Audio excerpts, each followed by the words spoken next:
Good morning students. आज हम बिहारी लाल जी द्वारा रचित भक्ति के दोहे पाठ का अध्ययन करेंगे। बिहारी लाल जी ने भक्ति संबंधी और नीति संबंधी दोहों की रचना की है। आइए हम उनकी भक्ति संबंधी दोहे का अध्ययन करेंगे, उसका अर्थ समझेंगे, उसकी व्याख्या समझेंगे। पहला वाला दोहा है, मेरी भव बाधा हरो राधा नागरी सोए, जातन की झाई परे श्याम हरित दुति होए।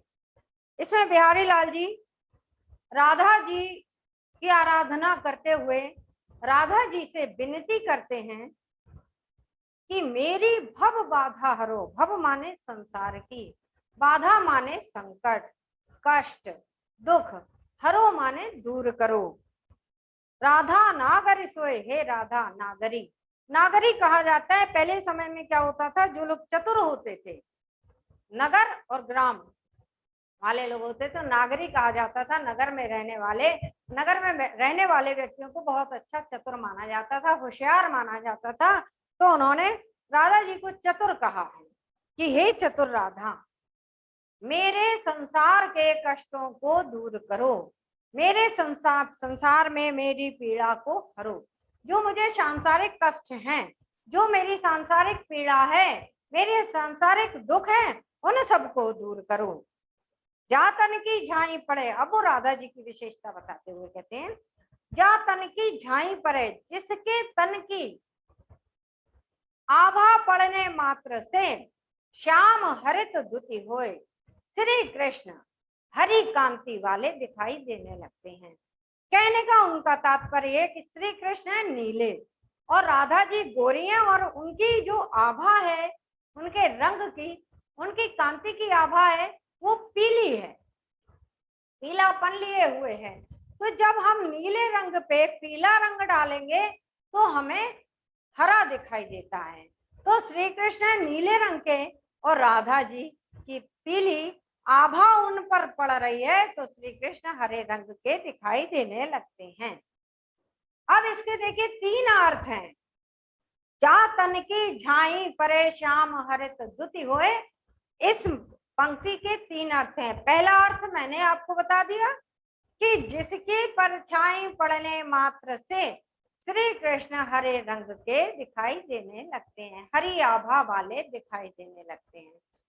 दूसरा है, जा तन की झाई परे श्याम हरित दुति होए, कि जिसके तन की परछाई पड़ना, यानी जिसके आने मात्र से श्याम हरित दुति होए, श्री कृष्ण जो है वो हरित, हरा रंग जो है वो प्रसन्नता का प्रतीक है। तो श्री कृष्ण हरे रंग के, ये पहला अर्थ है। दूसरा है, श्री कृष्ण प्रसन्न मन वाले हो जाते हैं, अर्थात राधा जी के आने मात्र से श्री कृष्ण प्रसन्न हो जाते हैं। ये है दूसरा अर्थ। अब आपको तीसरा अर्थ बताएं, जा तन की झाई परे श्याम हरित दुति होए। श्याम रंग जो है, काला रंग जो है, वो अंधकार का, अज्ञानता का प्रतीक माना गया है। और राधा जी का रंग जो है वो पीली आभा वाली, जो प्रकाश का प्रतीक है, ज्ञान का प्रतीक है। तो इसमें हम यही अर्थ होगा इसका कि जा तन की झाई परे, राधा जी के तन की आभा पड़ने मात्र से, कहने का तात्पर्य यह है कि राधा जी की कृपा मात्र से श्याम हरित दुति होए, व्यक्ति के मन का अज्ञान रूपी अंधकार दूर हो जाता है और उसका हृदय जो है वो प्रकाश से भर जाता है।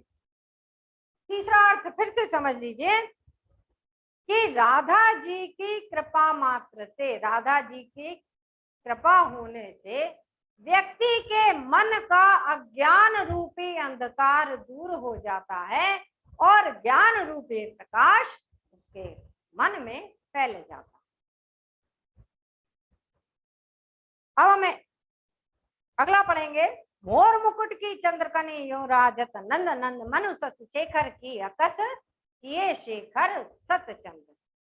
अब इसमें बिहारी लाल जी श्री कृष्ण के मोर मुकुट की सुंदरता का वर्णन करते हुए कहते हैं, मोर मुकुट की चंद्रकने। मोर मुकुट जो है श्री कृष्ण लगाए हुए हैं, और उस मोर मुकुट में आप देखते हैं ऐसे ऐसे बना रहता है, ऐसे ऐसे ऐसे ऐसे। तो ये जो बीच में है, इसमें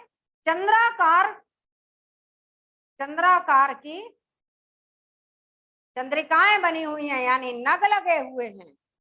तो जब आप देखते हैं जो शंकर भगवान के मस्तक पर चंद्रमा है, वो इस आकार का है।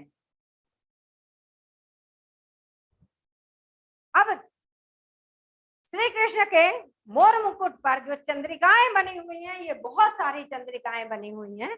उस मुकुट को सुंदरता के लिए उसमें नग वगैरह लगा दिए गए हैं। तो वो चंद्रिकाएं उनके मस्तक, उनके मुकुट में ऐसे सुशोभित हो रही हैं जैसे कि यूं राजत नंद नंद। नंद नंद माने नंद बाबा के, एक नंद का अर्थ है नंद बाबा, एक का अर्थ है पुत्र। नंद नंद, नंद बाबा के पुत्र श्री कृष्ण के मस्तक पर मोर मुकुट की जो चंद्रिकाएं हैं, वो इस प्रकार से सुशोभित हो रही हैं। यूं राजत, यूं राजत माने इस प्रकार से सुशोभित हो रही हैं जैसे कि मनो, मनो मनो माने मान लो, मानो कि शशि शेखर, शशि माने चंद्रमा, शेखर माने शिखर पर रखने वाले। चंद्रमा को शिखर पर रखने वाले कौन है? शंकर भगवान। तो शशि शेखर माने शंकर भगवान की अकस, अकस माने उनकी सेंग करके, उनकी नकल करके, किए शेखर सतचंद। श्री कृष्ण ने अपने शिखर पर, अपने मस्तक पर 100 चंद्रमा, शत चंद्र, 100 चंद्रमा धारण कर लिए हूं। फिर से देखिए आप, अर्थ में दोबारा बता दूं, शंकर भगवान ने अपने सिर पर एक चंद्रमा धारण किया है। शंकर भगवान को ही शशि शेखर कहा जाता है, चंद्रशेखर भी कहा जाता है उनको। तो यही बिहारी जी कह रहे हैं कि श्री कृष्ण के मोर मुकुट में जो चंद्रिकाएं बनी हुई हैं, बहुत सारी चंद्रिकाएं बनी हुई हैं, तो उन चंद्रिकाओं को देखकर ऐसा लगता है जैसे श्री कृष्ण ने शंकर भगवान की अकस यानी सेंग करके, सेंग माने नकल करके, अपने मस्तक पर, अपने सिर पर 100 चंद्रमा धारण कर लिए हों। इस प्रकार से उनकी मोर मुकुट की चंद्रिकाएं सुशोभित हो रही हैं। अगला हम पढ़ेंगे, सोहत ओढ़े पीत पट श्याम सलोने गात, मनो नीलमणि शैल पर आतप पर्यो प्रभात। इसमें श्री कृष्ण की सुंदरता का वर्णन किया गया है कि सोहत ओढ़े पीत पट, सोहत माने सुंदर लगते हैं या सुशोभित होता है, पीत पट पीला वस्त्र, श्याम सलोने गात, श्री कृष्ण के सलोने श्यामल यानी सांवले और कोमल शरीर पर, गात माने शरीर पर, इस प्रकार सुशोभित हो रहा है। यानी श्री कृष्ण का आपने रंग वगैरह देखा होगा फोटो वगैरह में, किसी तस्वीर में, कि नीलापन लिए हुए और उस पर वो पीला वस्त्र ओढ़े हुए, तो वो ऐसा प्रतीत हो रहा है, इस प्रकार सुशोभित हो रहा है मानो कि नीलमणि पर्वत पर, नीलमणि एक मणि होती है, उसका पहाड़ होता है, तो वो कह रहे हैं नीलमणि पर्वत पर प्रातःकालीन आतप माने धूप, पर्यो माने पड़ रही है, प्रभात माने प्रातः सुबह की, तो सुबह की धूप पड़ रही हो, सुबह की धूप हल्की सुनहरी होती है, और वो अधिकतर पेड़ों के सबसे ऊपरी भाग पे उच्च शिखर पे और पर्वतों के उच्च शिखर पर पड़ रही है।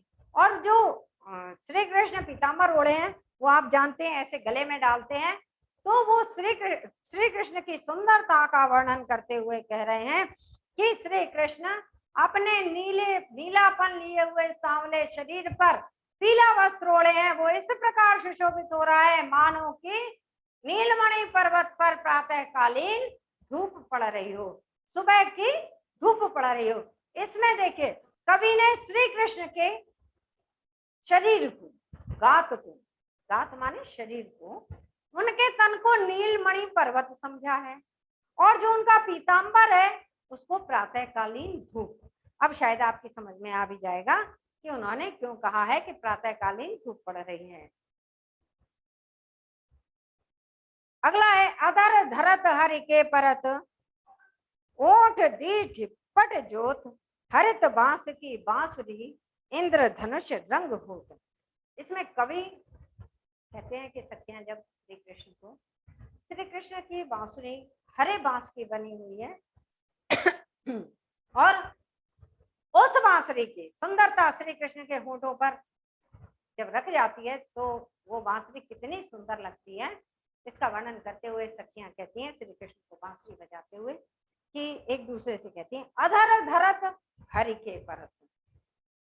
जैसे ही बांसुरी जो है श्री कृष्ण के होठों पर रख जाती है, अधर धरत हरि के होठों पर रखते ही बांसुरी जो है, हाँ ठीक है, आज की क्लास ऑफ होती है यहीं, कल समझा दूंगी मैं आपको।